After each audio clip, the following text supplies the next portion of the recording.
There is an old saying, never attribute to malice what can be explained by stupidity.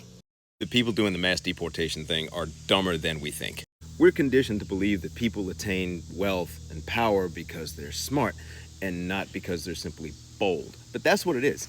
They're just very bold and they don't care that they're stupid. Now, the reason I don't think this is a conspiracy is because this is happening anyway. Something like half of America's farmers are set to retire over the next 20 years, so you don't really need to accelerate that process. But there is something we have to clear up about this. Corporations, private equity, whatever the heck they have no interest in farming. They're not buying farms, they're buying farmland. And that's kind of a key distinction in how capitalism and how the ultra-wealthy operate that's shifted over the last 150 years. The Vanderbilts, the Rockefellers, the Mellons, the Carnegies, like all those people, they wanted to own things so that they could build things. Like they wanted to create railroads and refineries and steel mills and the like. Today's capitalists are much lazier and much less ambitious. They don't want to produce things. They don't want to build things. They just want to own everything and force everybody to pay them rent. This is part of a broader pattern of economic behavior known as rent seeking, and it is highly destructive to the economy. This is what's happening with farmland. This is what's happening with streaming services, where they rent you movies and music instead of you owning it. This is what's happening with housing, where private equity and private businesses are buying up residential property and renting it back to everybody for jacked up rates. This is all part of something that inequality is allowing to happen throughout the economy, where you eventually aren't going to own anything. Instead, you're going to be borrowing and renting more and more stuff from an ever-shrinking pool of extremely wealthy people and corporations.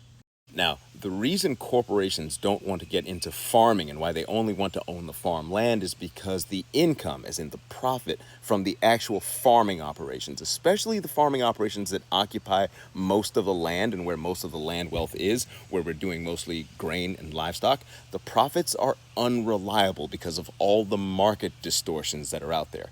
Those market distortions are caused by a lot of things. Most people would just yell subsidies. It's a lot more complicated than that, and we don't have time to get into that now.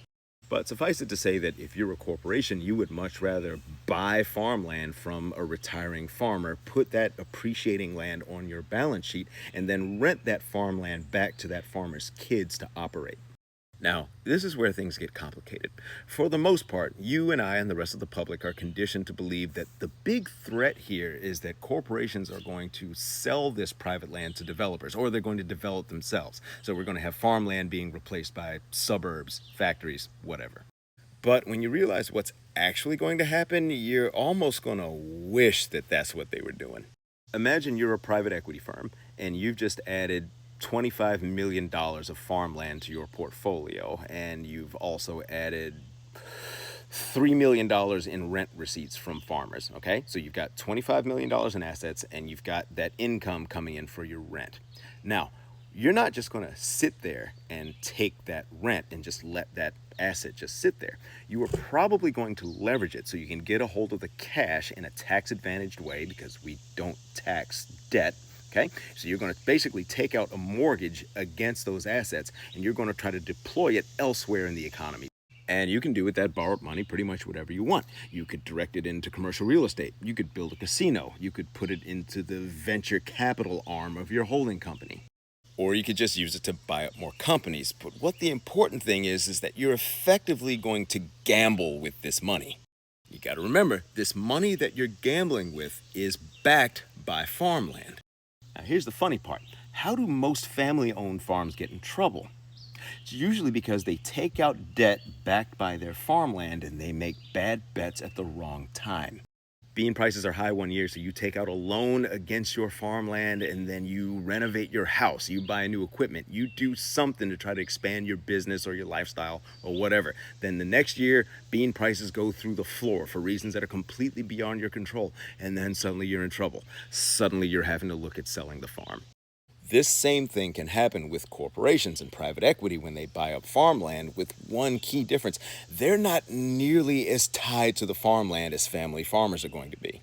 For the family farmer, that land's been in their family for 5, 6 generations. There's a lot of shame involved in having to sell it and face your neighbors and face your kids. But for private equity, for corporations, That farm, all that farmland, that's just a line on the balance sheet. They don't care. So the second it becomes advantageous to sell it, whether it's to cover the losses from a bad bet or because there is development pressure and they decide, hey, this will be worth 100,000 an acre instead of 20,000 an acre if it's used for residential or commercial instead of agricultural, they're going to do that. Problem is the possibility that that could happen all at once, triggered by a sharp economic recession, a global war, a banking crisis, some kind of climate catastrophe, anything like that, could wind up causing these people to sell their farmland en masse, okay? Basically, rug pulling the people who are now renting and operating, and suddenly the food supply goes poof. So we do need to be worried about corporate encroachment on farmland, but not for the reasons most of us are taught to think. And we need to recognize that there might be a place for corporations that actually do integrate farming operations like mine. There's actually some benefits to be had there as compared to small family farms owning it because they're relatively undercapitalized and they're not really driven by responding to the market. Hope that helps at least a little bit.